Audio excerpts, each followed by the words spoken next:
ये Valentine day आप कैसे मनाते हैं? क्या है इसमें? ये किसकी परंपरा है? ये कहां से खड़ा हुआ था? इटली के जन्मे हुए एक व्यक्ति थे, कट्टर ईसाई थे, सेंट वैलेंटाइन बन गए थे। उन्होंने एक लड़की के साथ शादी की थी। वहां के राजा को यह नागवार गुजरा था। वे उन्हें ईसाइयत से और इस प्रेम से तब्दील करना चाहते थे। 14 फरवरी को उनकी मौत हुई। उनकी याद में वैलेंटाइन डे प्रारंभ हुआ। आपके कौन मरा जिसके लिए आप वैलेंटाइन डे मना रहे हो? कौन सा इतिहास आपके घर में रचा गया कि जिसके लिए वैलेंटाइन डे मना रहे हो? शादी का दिन मना लेते। और पति और पत्नी का प्रेम तो सदैव होना चाहिए, प्रतिपल होना चाहिए। वो मात्र चमड़ी का नहीं होना चाहिए, वो दिल का होना चाहिए। हम सब चमड़ी के पुजारी हैं। इसलिए आप में से बैठे हुए लोग माफ करना, साधु हूं, जिन शासन का और आचार्य हूं, फिर भी बोल रहा हूं। हम सब चमड़ी पसंद करने वाले लोग हैं। हम सब खूबसूरती सिर्फ देखते हैं। हम नाक देखते हैं, होठ देखते हैं, आंखें देखते हैं, उसकी स्टाइल देखते हैं, उसकी अदाएं देखते हैं, उसकी कमर देखते हैं, उसके गाल और नाक नक्श देखते हैं और दीवाने बनते हैं। हम बेहुदे गंदे लोग हैं और इसीलिए हम वहीं पर अटके हैं।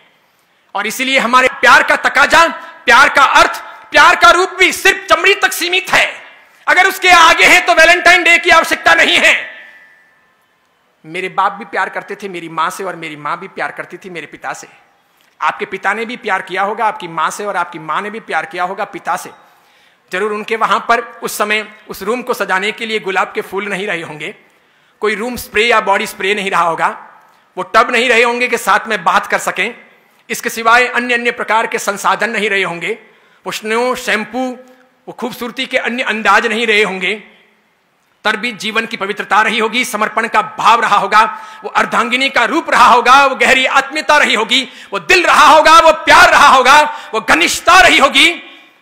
मेरे ख्याल से हम में से अधिकांश के मां बाप ने अभी तक, मां ने बाप को नहीं छोड़ा और बाप ने मां को नहीं छोड़ा, न तल्लाक दिया न ऐतराज किया, न हमारी मां अपने बाप को छोड़कर पियर गई और न मेरे पिता ने कभी अपनी मां को घर जाने के लिए कहा। भले ही मेरे पिता जाड़े रहे होंगे या आपके किसी के पिता मोटे रहे होंगे, मां दुबली पतली रही होगी, तब भी ये जोड़ा कामयाब रहा होगा।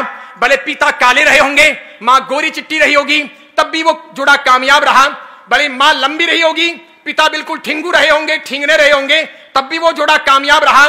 भले पिता अक्कल वाले रहे होंगे, मां अनपढ़ रही होगी, तब भी वो जोड़ा कामयाब रहा। आज तो हम इंच इंच देखते हैं, सेंटीमीटर सेंटीमीटर देखते हैं।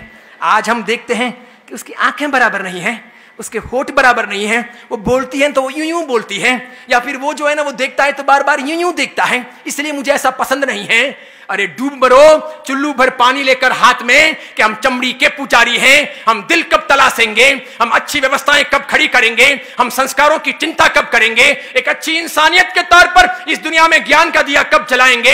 अरे सब साधु तो बन नहीं सकते ये मैं मानता हूं, सब साधवियां हो नहीं सकती ये मैं मानता हूं। शादी करना आवश्यकता है जिंदगी की। हर कोई त्यागी बनकर के इस मार्ग पर आएगा नहीं। अधिकांश लोग गृहस्थ जीवन ही पालेंगे तो पाणी ग्रहण होगा, विवाह होगा, और विवाह के बाद कौन क्या करता है ये मुझे कुछ कहने की और पढ़ाने की आवश्यकता नहीं है। इसलिए गृहस्थ धर्म है, गृहस्थ जीवन है, गृहस्थ एक आधार है। इसे महावीर ने अलग से एक परंपरा कहा है, एक धर्म की व्यवस्थाएं दी है। लेकिन महावीर चमड़ी के आधार पर बातें करने वाले या चमड़ी को प्रमुखता देने वाले इंसान नहीं। उन्होंने उससे ऊपर हट करके न्याय, नीति, प्रामाणिकता, पवित्रता, प्रेम, भाईचारा, लगाव, मैत्री, आत्मीयता, सबकी बातें की।